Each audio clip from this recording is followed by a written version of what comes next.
Good evening, ladies and gentlemen. My name is Brightops, and welcome to Root, a game of woodland might and right. Originally it was a board game, but recently it has come to Steam. A computerized version has come. Admittingly, from the sounds of it, I haven't played the physical board game myself, but from the sounds of it, the game so far is just the base components rather than any of the expansions. So that might be something to look forward to as time goes on. But much like yesterday where I did with Armello, I'm going to do tutorial because that would probably be the better way of explaining how the various factions work than actually trying to explain it. So let us begin, shall we?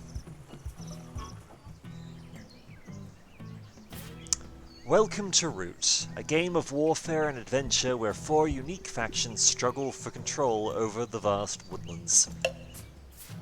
In this scenario, you will play as the ambitious Marquise de Cat.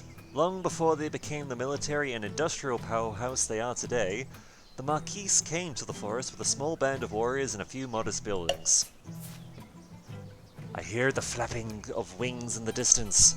Move quickly to establish your hold in the forest before your feathery foes, the Avery, arrive. Move a warrior into a neighboring clearing to expand your rule. Okay.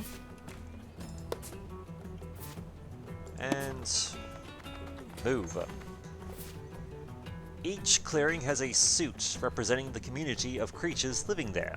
We have mice, foxes, and rabbits. When you use the march action, you get to make 2 moves. Make another move now. Let's see, when you make... So we can move you, and we can move you here. Let's end our turn and rest. We have a big day of building ahead. Alright.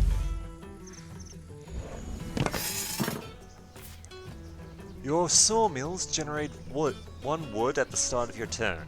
Wood is used to create buildings. Okay. Let's build a recruiter to get more warriors into the forest. Select the build button. And we will put you here. Recruiting.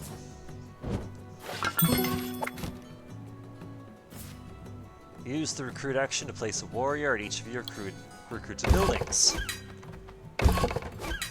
Okay. Spread out your warriors to rule more clearings. Alright.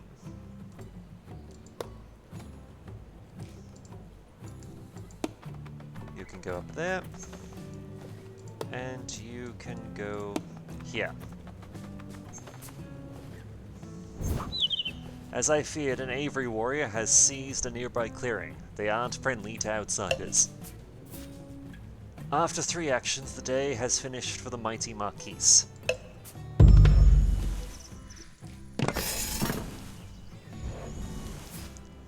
Alright, so our goals are we need to march warriors into this region and take them out. That is easily done. And you as well. Our warriors will surely triumph over these vile birds. Select the battle to fight them off.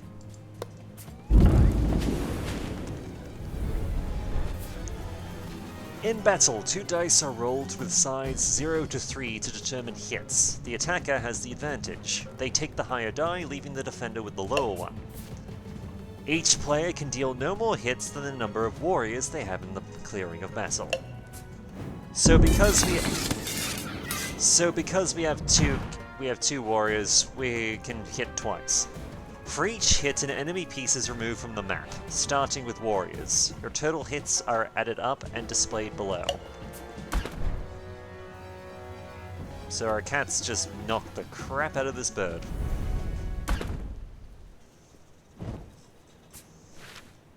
And our goal is to destroy the roost. The Aerie have built a roost that can recruit more of their warriors. You must attack and destroy it before their flock becomes too strong.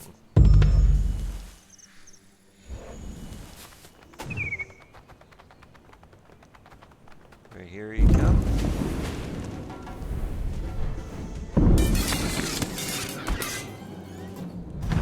Annoying bird. You hurt one of our cats.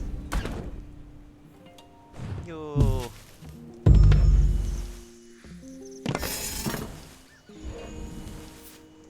Alrighty.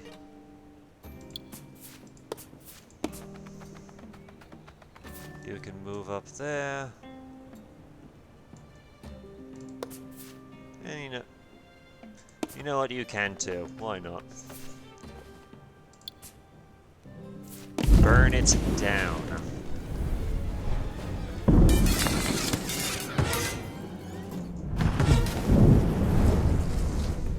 And because it's a building, it can't actually fight back. Well done, you've destroyed their roost. The forest is ours. For now. So that's the basics of the game. At least for the marquees.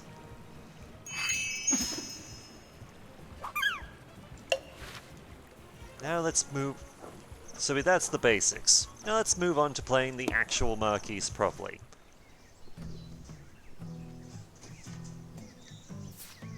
The invading Marquise Cat wishes to exploit the woodland, using its vast resources to fuel her economic and military machine.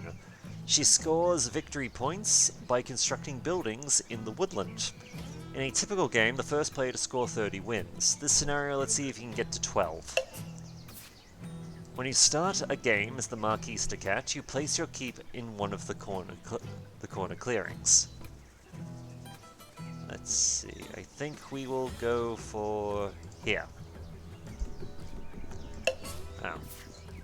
The keep is the cornerstone of your kingdom. Enemies may not build or place pieces on the clearing with your keep, but they can move there. Oh, place the keep here. Sure, why not? The Marquise's army greatly outnumbers the other factions. You start with a warrior in every clearing, except the one in the corner opposite your keep. That clearing is Avery territory. Finally, you must place one of each building in the clearing of your keep or adjacent ones. Sawmill there.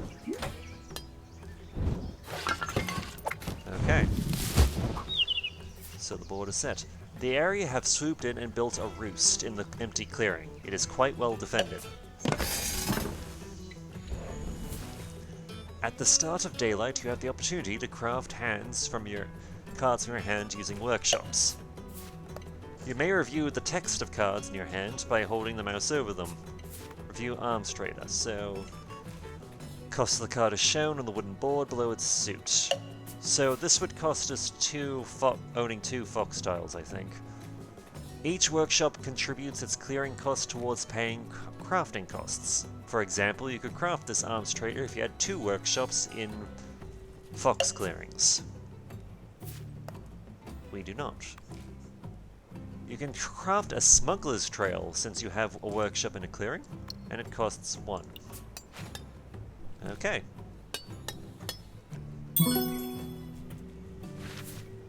Crafting the smuggler's trail will reward you with victory points. You're on your way to your 12. Alright. After crafting, the Marquise can take 3 actions. The Marquise can also score victory points when building. You can only place buildings in clearings you rule the available building slots. Alright. And you want us to craft another workshop. Workshop allowed crafting from hands, sawmills produce wood to help you build more buildings, and recruiters allow you to recruit warriors. Okay, recruiter, obviously. Now there are 2 recruiting buildings, you can recruit 2 warriors. Move your warriors to the front lines to defend against the Avery.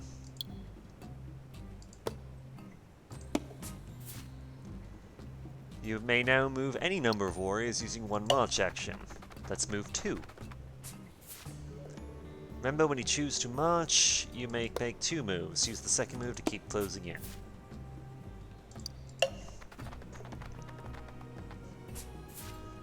To move, you must rule either the clearing you are moving from or moving to. This can make it tricky to move deep into enemy territory without a substantial army. Alright. During evenings, you draw 1 card. You can draw additional cards by having more recruiters on the map. Alright. Let's review the phases of your turn. So, birdsong. So place 1 wood at each sawmill. Daylight, which is craft, take 3 actions. And evening is draw a card. And then discard down to 5. The Marquis de Cat is an upstart. The lineage of the Eyrie dynasties will surely retake the forest. We'll explain exactly what the Eyrie is doing. The Eyrie are assigning actions to their decree. Each faction has unique capabilities in their own way of taking actions. The Eyrie may not look like much yet, but their ever-growing decree will allow them to take more and more actions each turn, so long as their leader stays in power.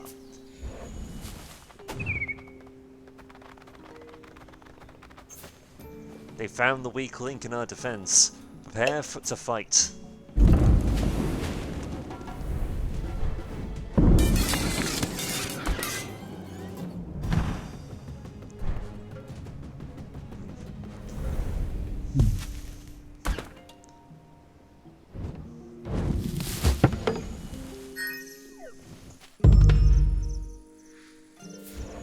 We may have lost the fight, but as long as your keep still stands, you can heal fallen warriors with field hospitals. Discard a card that matches the suit of the clearing where your warriors were defeated and return them to your keep. Okay.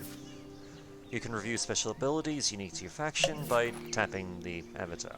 So, there. Don't retaliate just yet. Build 2 more buildings to keep gaining victory points. No crafting card. Build.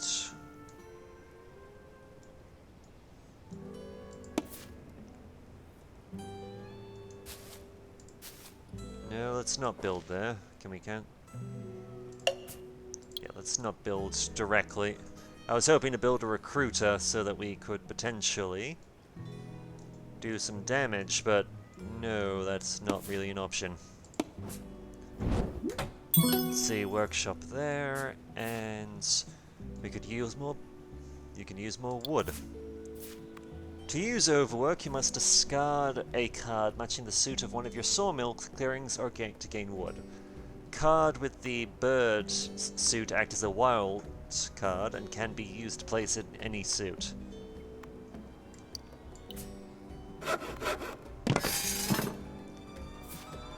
Excellent, you have enough wood to make another building. Okay. And we will grab another sawmill, because more wood is good. Tap your avatar for more building info. As you increase more in a particular building type, its cost increases along with the VP it earns you. Okay, so because sawmills, once we get to here, we get 2 victory points, but it costs more wood. You are out of actions. By discarding a bird card, you can take an extra action. Okay. Looks like you haven't recruited yet this turn. Let's do it with your final.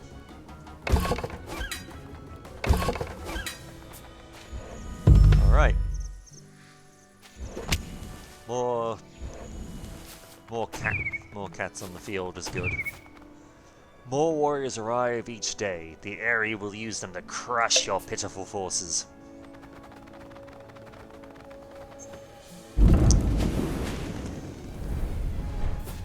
The birds have fallen into a trap. You can use a fox ambush card you can play. You have a fox ambush card you can play. Use it now to destroy 2 attackers. Alright. An ambush. These cats are more clever than I thought. So 2 birds are gone off by default. But they still... They still did us a fair injury to the cats. Continue scoring points to defeat the Airy by destroying roosts, constructing buildings, and crafting items that reward VP. We don't have any cards, so we can't really do anything with that.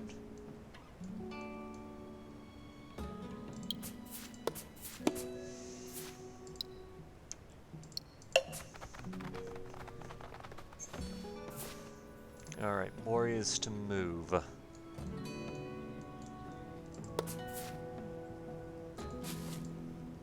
Now we can kind of want to cancel that.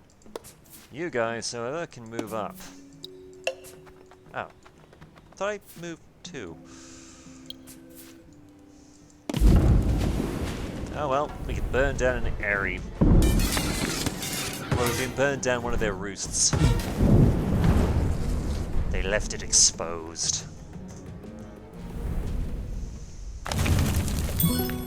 Nice work taking down that roost. Keep attacking roosts and placing buildings to reach your VP goal. Alright, build another building.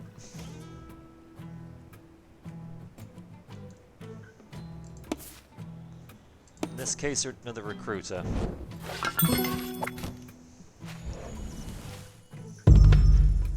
Because it also gives us some extra cards.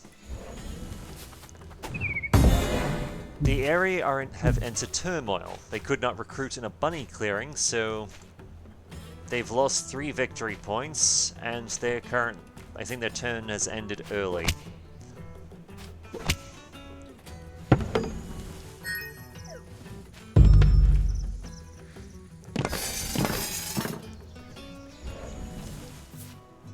No cards to craft. We'll build a workshop so that we could potentially change the whole cards to craft thing in the future.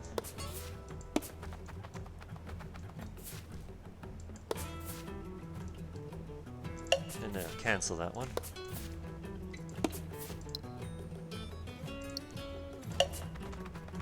Send in the cats. We will overwhelm and destroy these birds.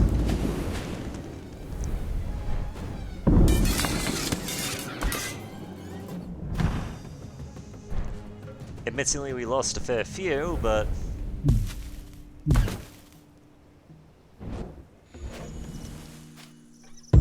they did lose a fair number of their troops, so there is that.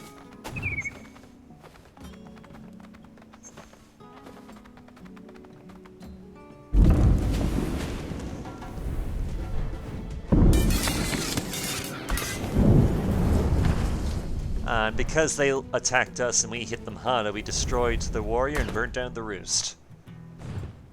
Nice.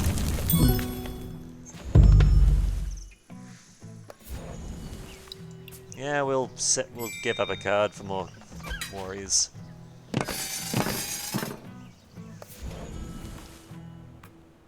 Let's see. Yeah, we'll make some tea and just win. Hooray for victory points. So yes, the Marquise de Cat come off as they're very industrial focused.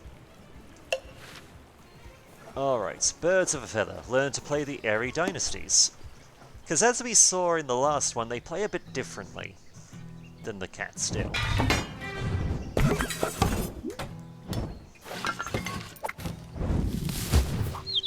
The proud Airy dynasties wish to reclaim the glory of their once great aristocracy and retake the woodland from the Marquise. They score each turn by building and protecting roosts in the woodland. You begin with a roost and 6 warriors. Roosts are the Airy's only building type. They are used to craft cards from your hand, recruit warriors, and score VP each turn. Decraw. Caca! You will need a leader who can expand our avian empire. Let's select the Despot, since will allow us to build from turn 1. So, yes, each leader they have their own abilities, but they start off with moves they start with. In this case, move and build. The Eyrie must follow the official decree each turn. Each column of the decree is associated with a different action. Your leader determines the initial actions in your decree, in this case move and build. Each turn you must add 1 or 2 cards to your decree. Only 1 card added may be a bird one. Let's add a mouse to recruit. As your decree grows, you can do more and more each turn. When you assign cards to your decree, only their suit applies. If you want to use a card's effect, you must save it for the crafting phase. During Birdsong, you may craft cards from your hand using roosts. Each roost contributes the suit of its clearing towards paying costs, much like the Marquise workshops. Your roost in the mouse clearing will allow you to craft sappers. This card will come in handy if you are attacked. As a defender, you may discard this to deal an extra hit. Alright. During daylight, your decree is resolved from left to right, so it goes through this. Recruit a warrior in a roost matching the suit of your decree assessment. Let's see, because we have a bird decree, we can be used from any clearing. Move 3 warriors to the clearing below. 3 warriors allows you to maximize the hit potential of your die roll in battle. We skip the battle action because we do not have any cards assigned, and we can build an area here. At the start of evening, you score victory points for your roosts. Select your avatar for more details. The roost track shows your progress towards retaking the forest. The more roosts you have, the more victory points you earn each turn. Okay. And we also have the benefits of Lord of the Forest. You rule any clearings where you are tied in presence. So by default, if we only had 1 bird here, we would still technically own this clearing. These bird brains think they can retake the forest. Not in our prowl. So the cats are having their turn. They're trying to build up their forces to try and combat us. New day, new opportunity to add to your decree. Let's add a card to recruit so that you can get more warriors each turn. Each turn you may also assign a second card to your decree.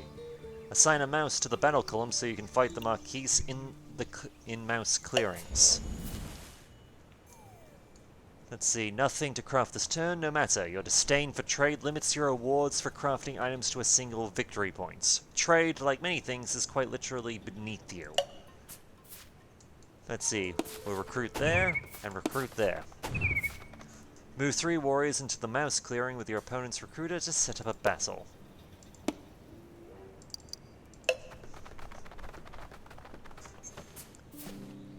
A foul smell hangs in the air. The area must be approaching.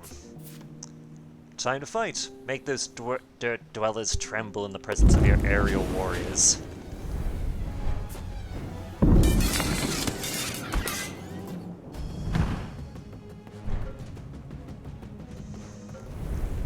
Alright, we lost 1 bird, but that's fine.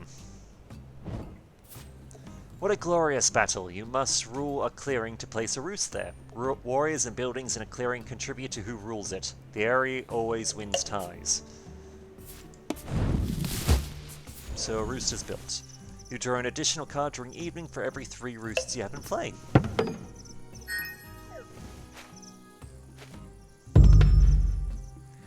So the cats are moving.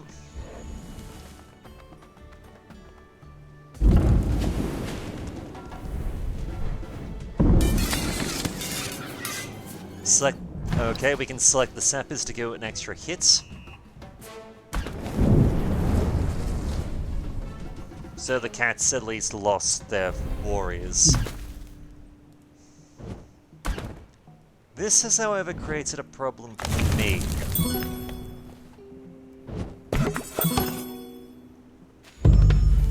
Can you guess what that is?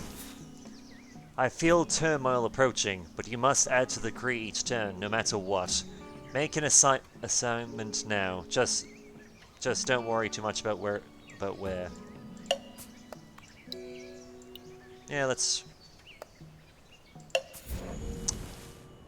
we'll make some new sappers. Alright, recruit here. See, no clearings to recruit that match the decree. Oh, whoops, that's a mouse clearing. That explains it. Match the decree. Continue to enter turmoil. Squawk! We fall into turmoil because we couldn't perform all actions on our decree. These malevolent marquis destroyed our only roost in the fox clearing last turn, leaving with no fox clearings to recruit to. During turmoil, you discard all the cards in your decree and lose 1 victory point for every discarded bird card. You can select a new leader and proceed. You then select a new leader and proceed to evening.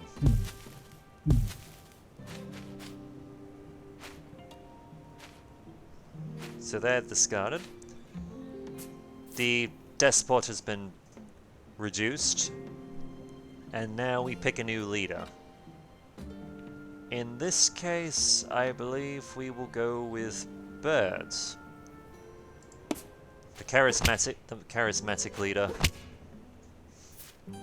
Avoiding turmoil requires careful placement of cards to your decree. Try to match suits to the clearings you plan on interacting with.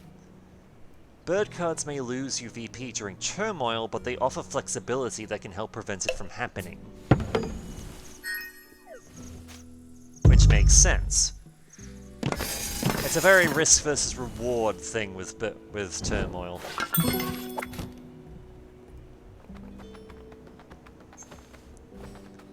So we have recruit and fight as our basic battle decrees. With the charismatic leader.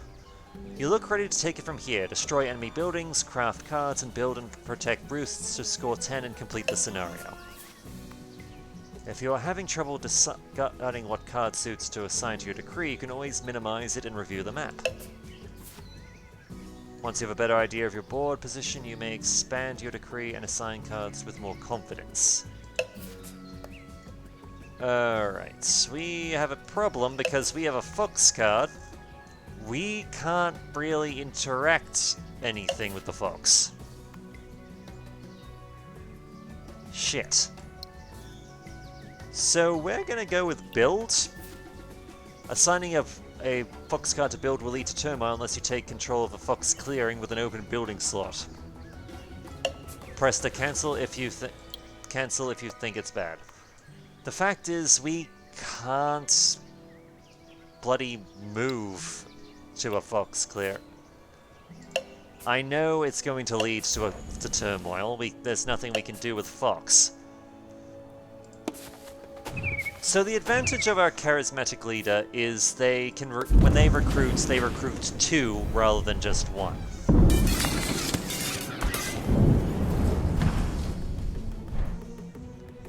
Alright, this recruiting station is burned, which gives us some victory points. And yeah, we can't build, so we've entered turmoil again. Kind of quickly, I know, but alright, move and battle, move and recruit. Let's go with our bird here.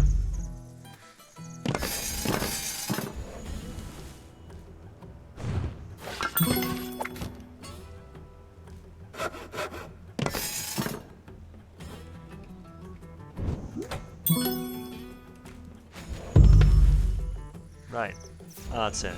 Don't bite off more than you can chew. Remember, if you are ever unable to perform an action assigned to your decree, your flock will fall to turmoil.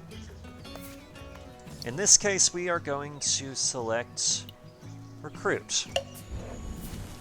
For those records, the builder ignores our disdain for trade is their benefit. So when we craft stuff, they will actually benefit from it.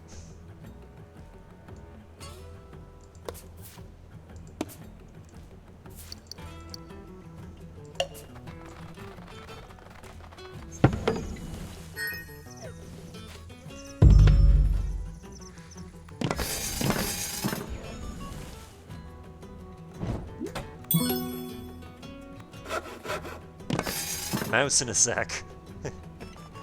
Gotta love the artwork for that one.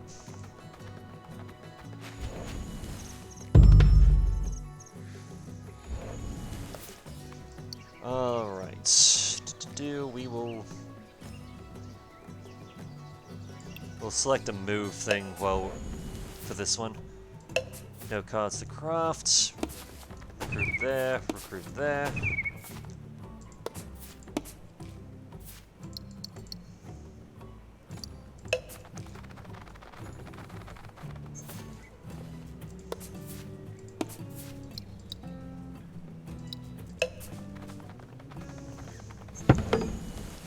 We need to build another roost. We need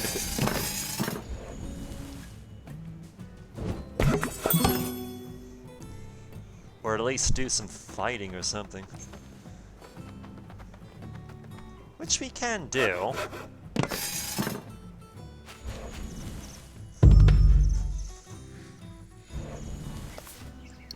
Alright, battle.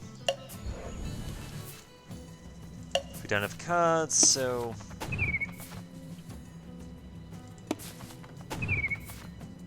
Alright. Throw some additional forces this way.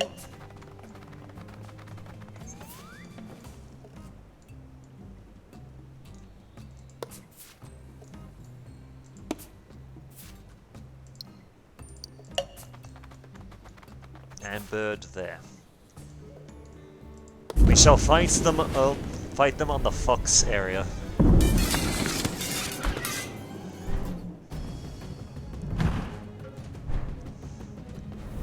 Yes, we have a lot of birds in this region. Granted, 3, it sort of maxes out at 3, but if we have 8, it gives us a lot of leeway on the defense.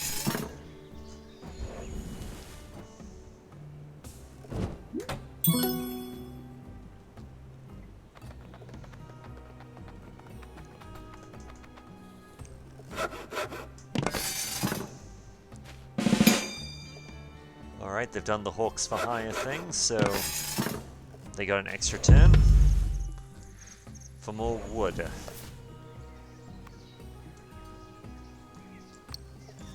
Alright, we're gonna go with the builds thing.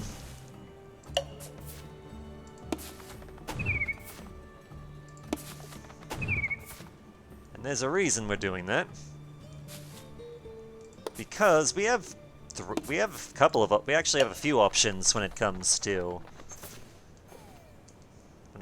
building, which is great.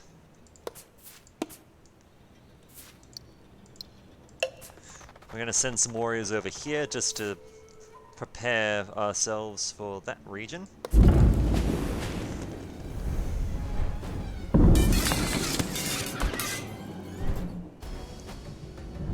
Another overwhelming victory is fantastic. And roost.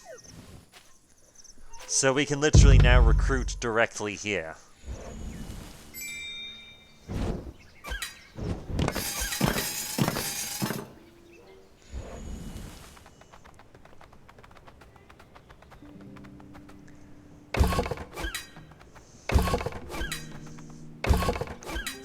Are they... Okay, they're attacking. We don't need to do this one.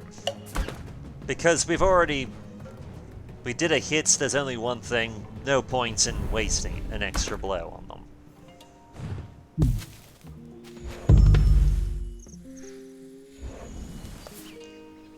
Alright. And we are going to find ourselves battling on the...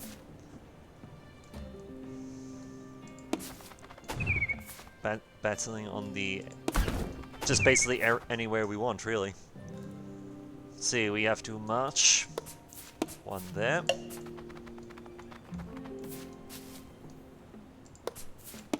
And one over here. We'll clear out this damn workshop for the bonus points. Because workshops can't defend themselves. And in fact, when you attack a defenseless target, you gain a hit by default. Which is great.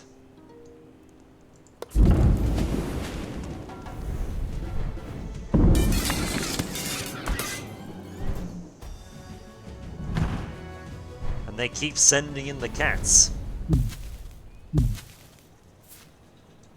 And we will build our new aviary. Oh, right here.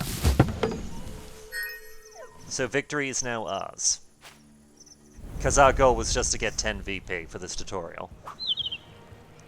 So yeah, the aviary is it can build up really quickly if things go right. Alright, Critters Unite. Learn to play the Woodland Alliance, which we have not seen yet.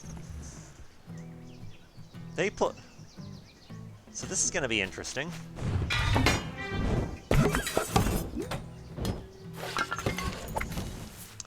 The upstart Woodland Alliance wish to unite the creatures of the forest and revolt against their oppressors.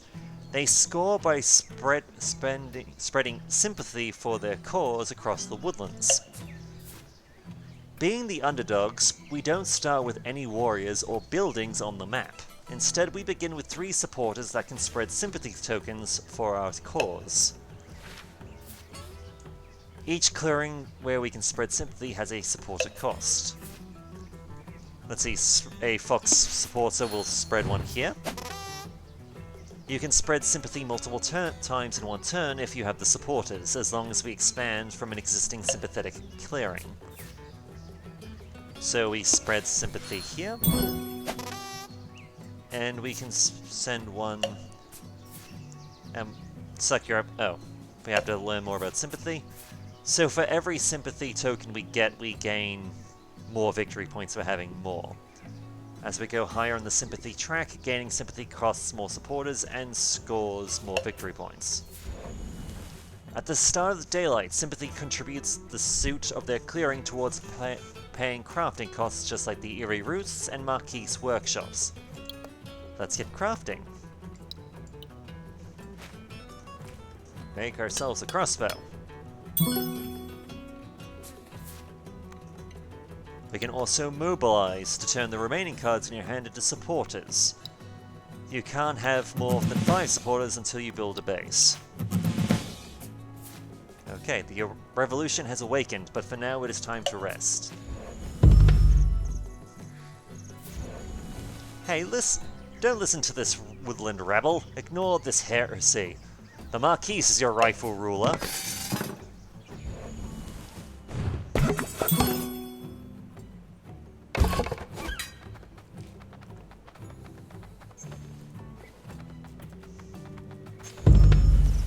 Alright, they haven't done any...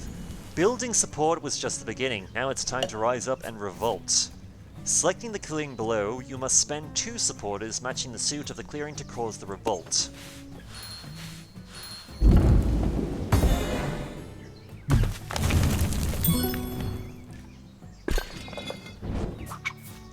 A revolt destroys all opposing units, tokens, and buildings in that clearing. Then you build a base there with warriors equal to the number of sympathetic clearings in the same suit. We can only have 3 bases, a mouse, a fox, and a rabbit in the forest, One for each clearing type. Looks like an officer has arrived as well with our new base. He'll help direct our evening military operations. Let's see if we can spread sympathy to... Let's go... Oh, we can spread it to a mouse clearing. In this case, we will go with this one.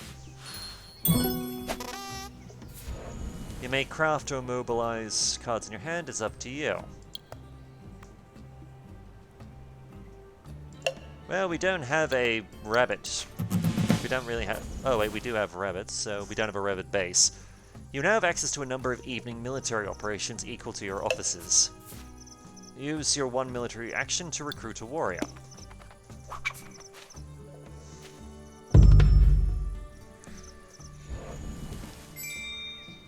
So because they've got field hospital, they can get their warriors back. Time to quell these rabbit rousers. When an opponent moves warriors into a sympathetic clearing or destroys a sympathy token, it causes outrage. This forces your opponent to add a card from their hand that matches the clearing to your supporters.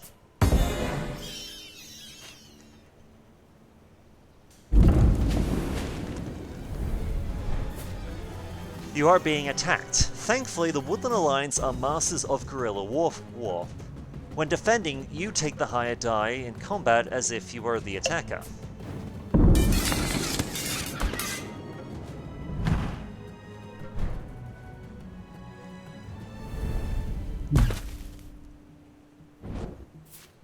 We have been outfoxed.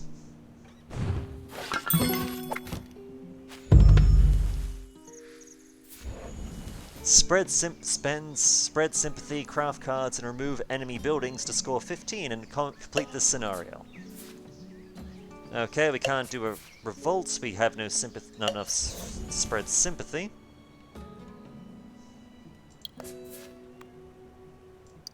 We can make ourselves some root tea for those victory points, and we will mobilize a scouting party.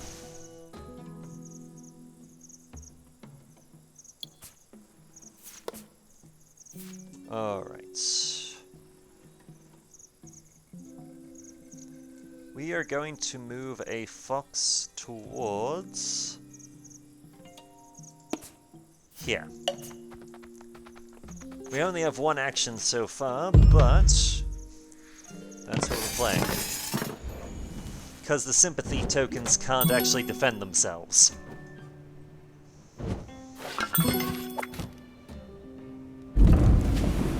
As we're going to see here. They count as defenseless, and thus... yeah, he did. We're outraged, so we gain an additional bunny. Can't revolt. Can spread sympathy.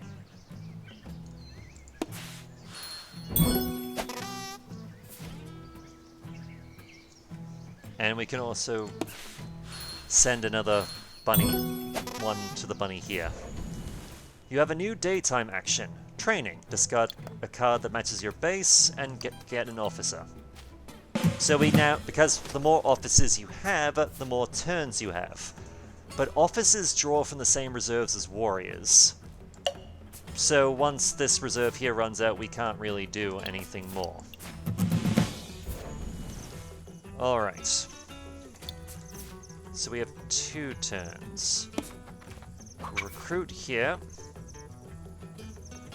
And we will send one person in this direction. The plan being, we're going to go there, we're going to burn down their stuff. Granted, they're going to also attack this poor mouse bugger. But yes, destroying the sympathy tokens does give you victory points. But we gained a bird token from that one.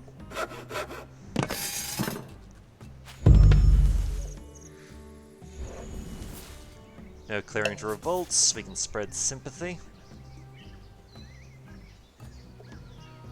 In this case, we're going to spread it here, because the enemy can't just smack this one. At least not without sending forces in to have to deal with it.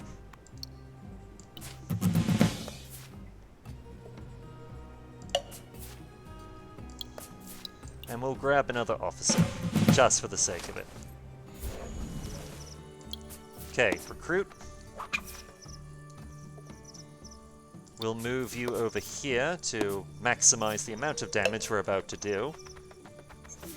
Oh wait, they're I forgot they're defenseless, so we get an extra hit.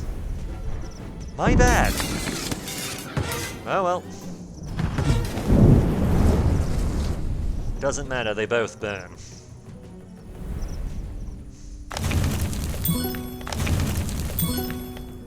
Oh, we can also use the organize action.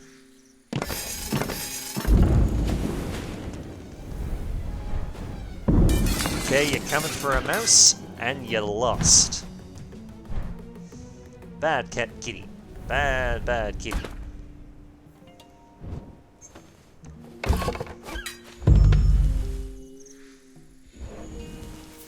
No revolts. No clearing to spread sympathy. We can craft.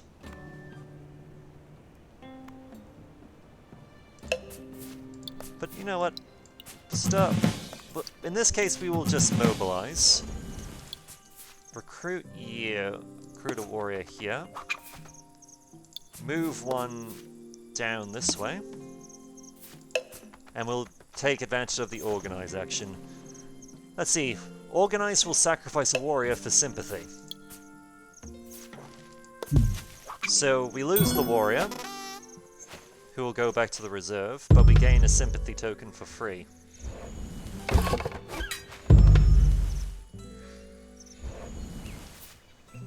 And we can have a revolt.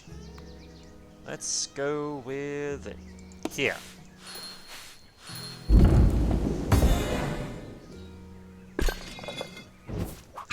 Which, because we had 3 mouses, gives us 3 warriors.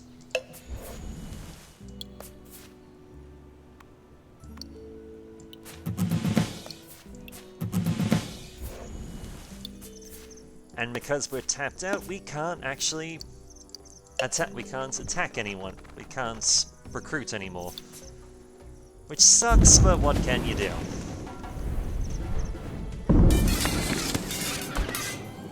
Alright, the warriors are down.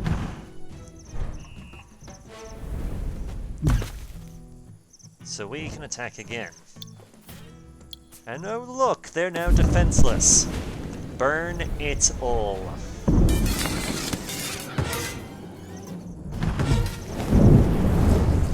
They're sacrificing their their stockpiles of wood. But it still gives us victory points.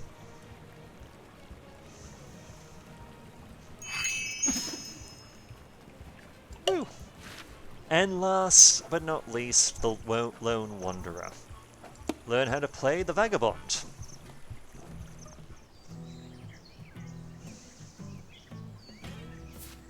The wily Vagabond wishes to gain fame, or infamy, in the midst of this brewing conflict. He scores by completing missions for the creatures of the woodland, and by aiding and harming the other factions.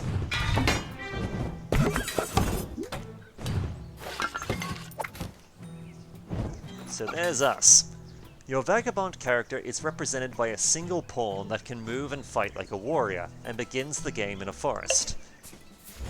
Being early risers, Vagabond may slip between forests and clearings each birdsong. Let's slip into a clearing.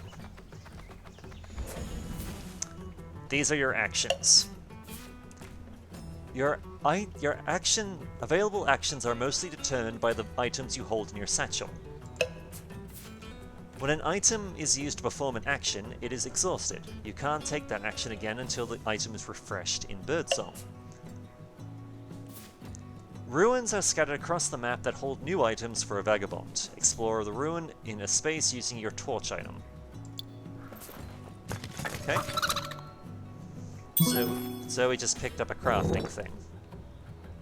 hammer. Explore gains you victory points and a hammer that can be used to craft items in your hand. Moving into the mouse clearing to your right will craft an item.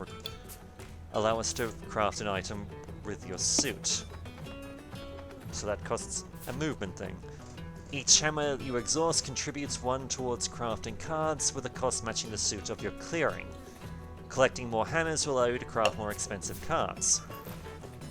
Let's see, we can craft a mouse in a sack and gain a bag item, which expands the satchel, as well as gains us an additional victory point.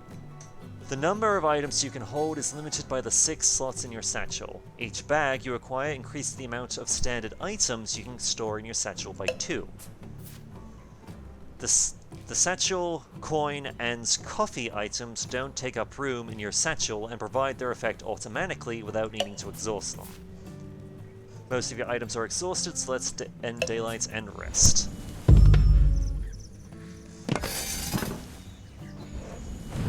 Let the other factions do their thing.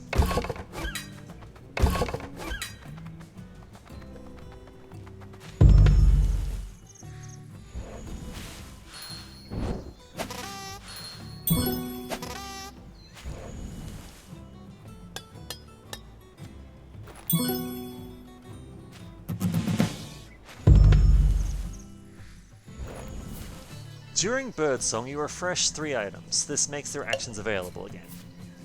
Ah, I see the woodland line has a crossroad for trade. Slip into the forest above you to head their way. Okay. Now move into the sympathetic clearing of the Woodland Alliance. You can give a card matching your clearing suit to another player in your clearing to improve your relationship with them. So let's give them the Arms Trader. You must exhaust an item for your choice of aid. Exhaust the satchel thing. If your player you aid has crafted any items, they will give you one in return. So we gain a crossbow for aiding the Woodland Alliance.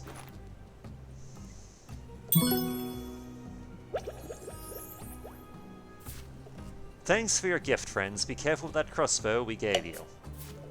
Exhausted items always take up room in their satchel, even satchel, coins, and coffee, and won't provide their effect until you refresh them. The crossbow can be used to remove warriors without needing to battle. You can even use crossbows to remove a building or token so long as its owner doesn't have a warrior there. Now to use it on those unsuspecting cats.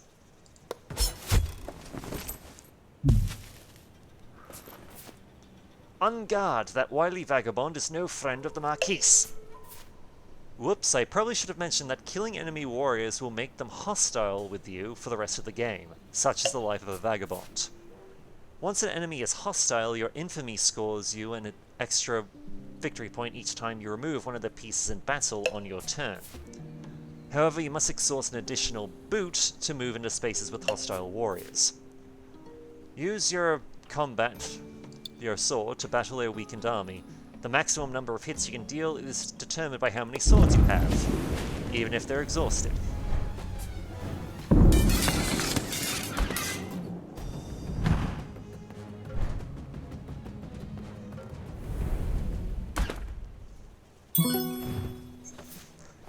Alright. We're just going to end the turn, as required.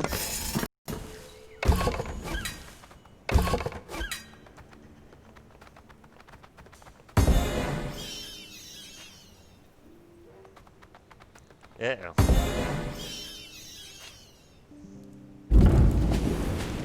Yep. This doesn't seem like a fair fight. When you take hits in battle, you must damage that many items. You can choose exhausted or unexhausted items. So in this case, boot, sword, crossbow.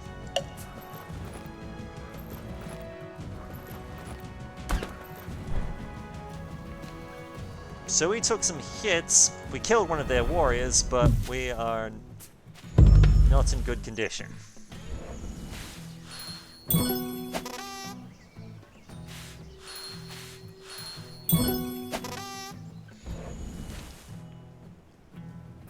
Alright, the Woodland Alliance is offering us a boot. If we make friends with them. Choose items to refresh. We can't use these items. Many of our items were damaged in the last battle and are useless until we repair them. Slipping into the forest lets you repair all your items during evening and will protect you from being attacked on enemy turns. There are a few actions you can take in a forest. Press continue to do their evening. Okay, so forest is very much a... you can hide and repair, but you can't really do anything else there.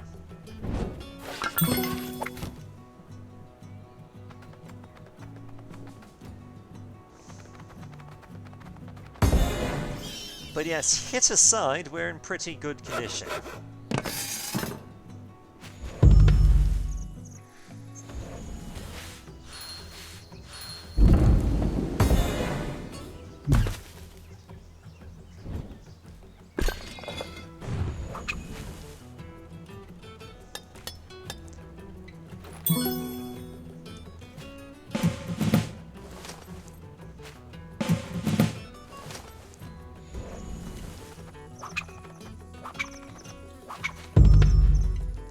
Alright, our turn again. Now that your items are in tip-top shape, you should be ready to take on a quest. A bear is rampaging in a mouse clearing nearby. Slip there and see if we can help. Alright, select your quest, which is this book here. You have what it takes to fend off a bear. To complete a quest, you need to be in a clearing matching its suit and exhaust the items required, so a torch and a crossbow. Pick your reward. The victory point award for each quest is increased by 1 for each quest you have completed in the same suit. So you repel the bear. After you complete a quest, you draw a new one. You can review your 3 active quests anytime by selecting the book. Alright, so just for the sake of it, we have guard duty, repair a shed, and give a speech, all of which requires a torch. Reach the next relationship level with the Woodland Alliance by aiding them twice in one turn. To improve your relationship to the 2nd and 3rd levels, you must aid 2 and 3 times respectively in a single turn. Other players don't have to have items for trade to aid them, but you don't have to give them but you do have to give them a card. Each time you increase your relationship with a faction, you gain more victory points. When you reach the final level of your relationship, you become allied and gain 2 victory points each time you provide them with additional aid. So we can provide aid to the mice, and we shall exhaust the sword for another satchel.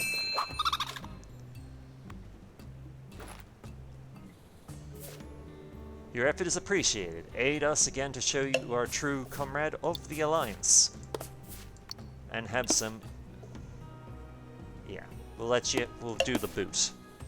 In exchange for another one.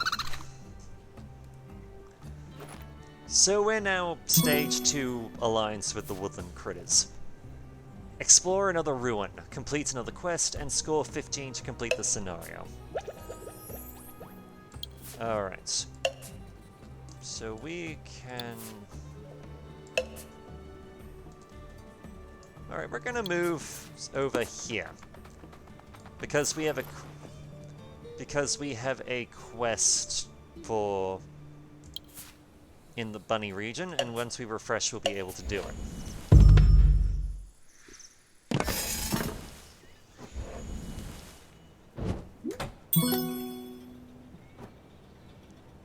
The cats, of course, do not like us, because we kill one of their own, obviously. However, something you can get away with is you can attack non...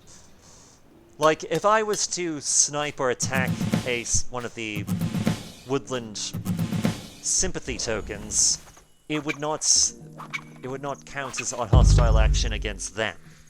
So I would still be able to be on their good side. Alright.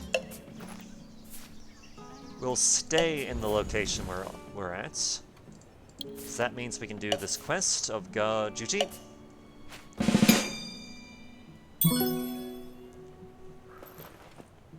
That increases our thing. And we shall run over here so that we can explore a ruin in due time. Let the cats do their thing, being the industrious little buggers they are.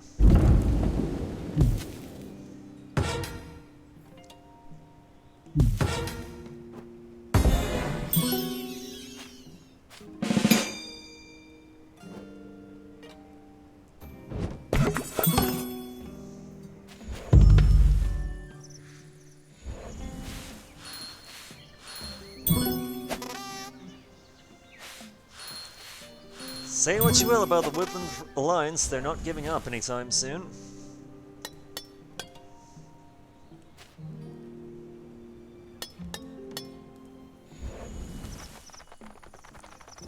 And here come the foxes.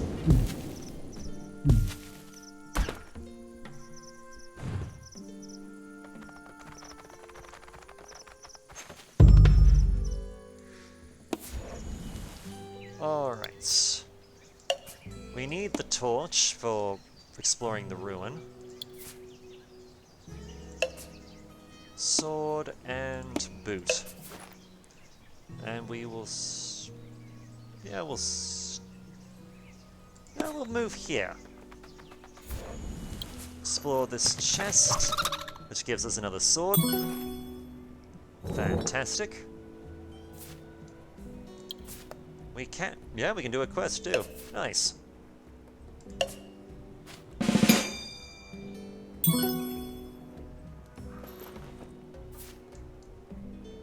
And we'll save it there. Alright, so we can potentially ally ourselves to the Woodland Alliance next turn. Which I think we'll do.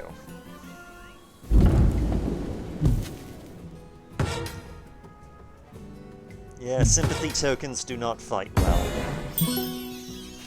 They don't fight at all.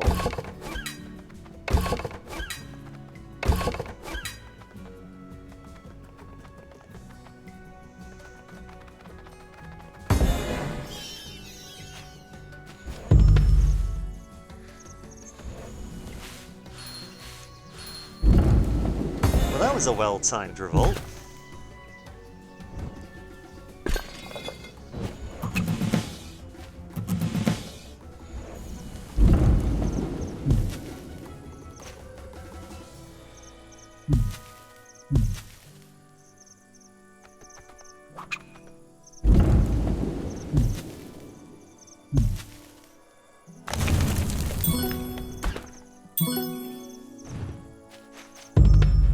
And the woodland critters dominates the field, as nature intended. Alright, to the fox clearing, we need to go there. We'll provide our aid to the Alliance.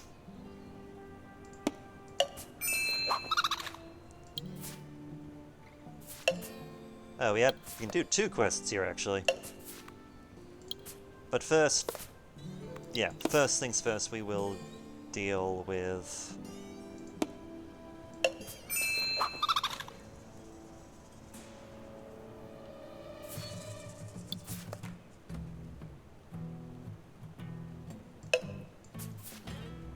Yeah, we'll get this alliance going. Alright, boot.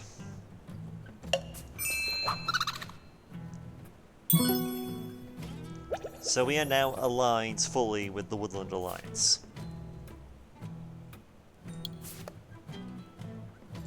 And we'll repair a shed for good measure.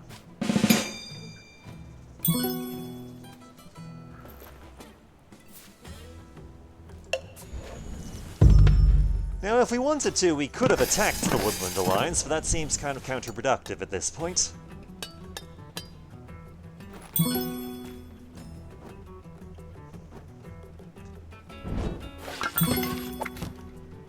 But yes, I'd like to think that over the course of this video, you've seen just how different each of the factions play.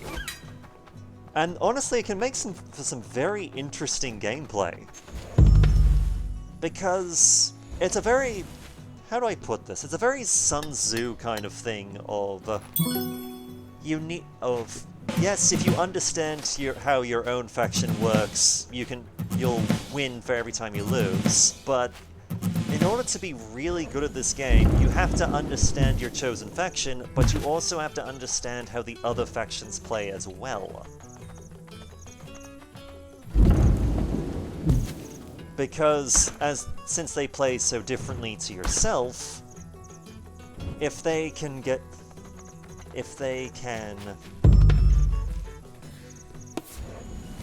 potential... Oh, sorry, getting tongue-tied. We've been talking for a while, so... Alright. And to secure our victory, we got ourselves an extra boot. So victory is ours. And despite the fact that we are allied with the Woodland Alliance, we're still the winners. So... yeah, I know you can win a coalition victory, but I'm not entirely sure how. But anyway... Oh, for the record, these three fellows here are... when you play as vagabonds, you get to pick between one of these three to who you want to be. And they all have their own starting stuff and kind of abilities. But anyway, that's enough route for now. I hope you've enjoyed this tutorial. And until next time, my name is BrightOps, and I look forward to hearing from you. Take care.